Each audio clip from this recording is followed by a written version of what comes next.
দেখেছেন এবং অনেকে খবর করেছেন, ত্রিপুরা স্টেট কোঅপারেটিভ ব্যাংকে 100 কর্মীরা নিয়োগ করে এবং তার জন্য লিখিত পরীক্ষার মাধ্যমে অতিথিও হয়েছে।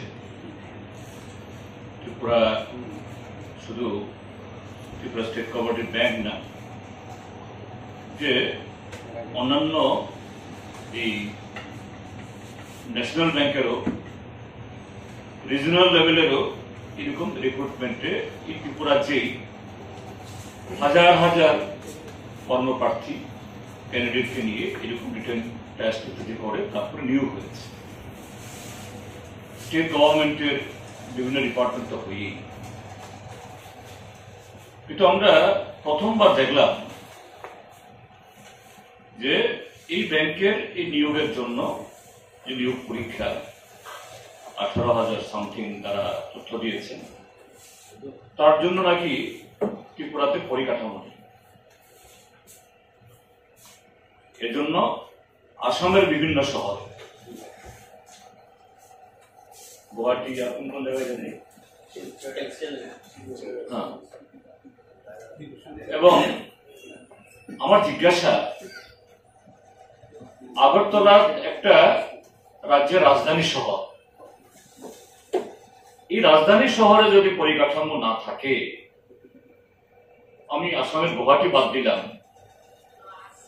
শিলচর, ডিব্রুগড়, তেজপুর, ওইসব শহরে কি আগরতলা শহরের থেকে বেশি পরিকাঠামো আছে? আর এই রাজ্য থেকে 18-19 হাজার ছেলে মেয়ে গিয়ে সেখানে গিয়ে পরীক্ষায় বসবেন, কোথায় তারা থাকবেন? আর থাকার ব্যবস্থা থাকলেও এই যে যাতায়াত, খাওয়া দাওয়া ইত্যাদির জন্য তাদের বিশাল পরিমাণ অর্থ খরচ করতে হবে। কতজন যুবক যুবতী বা কতটা পরিবারের এই ক্ষমতা আছে? হ্যাঁ, ফিস মানে নেই। তো এই ঘটনাও আর একটা,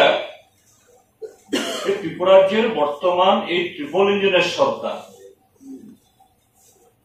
এটা শুধু ত্রিপুরাজ্যের জনগণকে ট্রাভেল দেওয়া, ট্রিপল ইঞ্জিনের সরকার শুধু ট্রাভেল দেওয়াটাই তাদের যে লক্ষ্য, এটা প্রমাণিত, এটা কাজ দেওয়ার জন্য। এখন কি করবে যুবক যুবতীরা? বাধ্য হয়েছেন যাওয়ার জন্য, এবং একটা দুর্ঘটনা ঘটল। দীপরাজ বর্মা নামে একজন কর্মপ্রার্থী দুর্ঘটনায় পতিত হয়ে জীবন হারালেন, আরো বেশ কয়েকজন পঙ্গু হলেন। কিন্তু দেখলাম রাজ্য সরকারের তরফ থেকে কোন ধরনের এই ব্যাপারে হেলদোল আছে যে না, এই ঘটনার পর নাকি টিআরটিসির বাস ব্যবস্থা করা হয়েছিল, আপনারাই খবর করেছেন, সেই সুযোগ কেউ দিতে চাননি। আর বাস খালি দাঁড়িয়ে আছে। আমাদের সুস্পষ্ট দাবি হলো, তার মানে হলো এই 18-19 হাজার যারা চাকরি প্রার্থী, তার একটা ভালো অংশ তারা যেতে পারেননি বা যাননি। ত্রিপুরা স্টেট কোঅপারেটিভ ব্যাংকে বা ত্রিপুরা সরকারকে যারা যেতে পারেননি, তাদের জন্য পৃথকভাবে আবার এখানে এই চাকরির পরীক্ষার বসার ব্যবস্থা করা হোক। দুই হল, দীপরাজ বর্মার পরিবারকে, তিনি সদ্য বিবাহিত, তার স্ত্রীকে একটা কর্মসংস্থান ব্যবস্থা করা হোক। আর যে সমস্ত এই পরীক্ষার্থী আহত হয়েছেন, এখন চিকিৎসা গ্রহণ করছেন, তাদের সম্পূর্ণ খরচ সরকার বহন করছে। চতুর্থত হল, আগামী দিন যাতে এরকম কোন হঠকারী সিদ্ধান্ত ত্রিপুরা সরকার গ্রহণ না করে। ত্রিপুরাজ্যের চাকরি, ত্রিপুরাজ্যেই, এখানেই পরিকাঠামো যদি কোথাও কম থাকে, ব্যবস্থা করুন।